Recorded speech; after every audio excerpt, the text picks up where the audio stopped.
Hello friends, शंकी kitchen में आपका स्वागत है।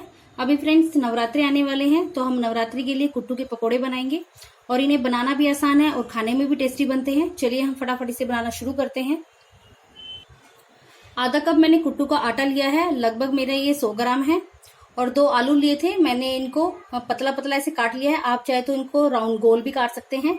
और मसालों में मैंने 1/4 छोटी चम्मच लाल मिर्ची का पाउडर लिया है। यदि आप मिर्ची यूज करते हैं तो आप डाल सकते हैं, नहीं आप हरी मिर्ची का भी यूज कर सकते हैं।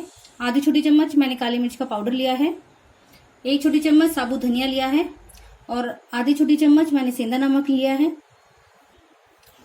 हम इसके अंदर नमक डाल देते हैं, लाल मिर्च का पाउडर,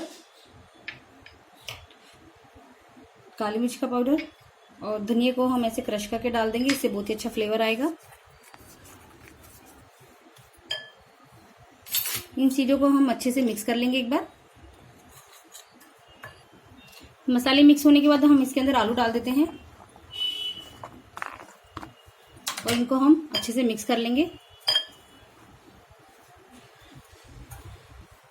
मिक्स होने के बाद अभी हम इसके अंदर धीरे धीरे करके पानी डालेंगे।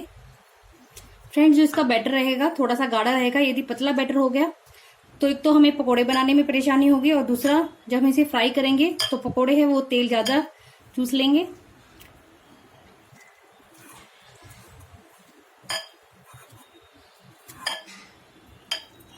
देखिए फ्रेंड्स, हमारा बैटर ऐसा होना चाहिए, थोड़ा सा गाढ़ा।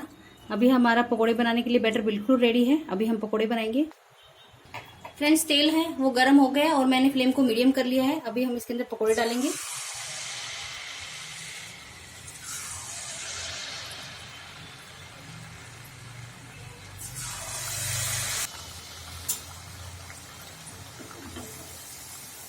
अभी हम इन्हें एक बार पलट लेंगे।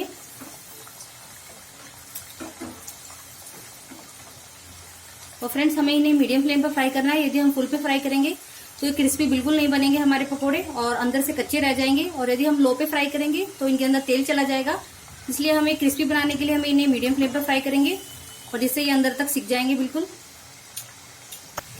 देखिए फ्रेंड्स, हमारे पकोड़े बनके तैयार है। आप देख सकते हैं इनका कलर चेंज हो गया। अभी हम इनको निकाल लेते हैं बाहर। देखिए फ्रेंड्स, हमारा जो सेकंड बैच है वो भी तैयार हो गया है। आप सारे पकोड़े ऐसे ही तैयार कर लीजिए। देखिए फ्रेंड्स, हमारे कुट्टू के क्रिस्पी पकोड़े एकदम तैयार हो और आपने देखा ये कितनी जल्दी बनके तैयार हो जाते हैं। जब भी आपका मन करे और आपको भूख लगी हो तो आप इसे तभी बना के खा सकते हैं। बिल्कुल भी टाइम नहीं लगता इसे बनाने में और बहुत ही टेस्टी बनते हैं खाने में। आप इसे दही के साथ खाइएगा, बहुत ही ज्यादा टेस्टी लगेंगे। यदि आपको आज की वीडियो मेरी पसंद आए तो मेरी रेसिपी को लाइक कीजिएगा, शेयर कीजिएगा और मेरे चैनल को सब्सक्राइब करना ना भूलिएगा। चलिए फ्रेंड्स, मिलते हैं अगली रेसिपी के साथ। Bye bye.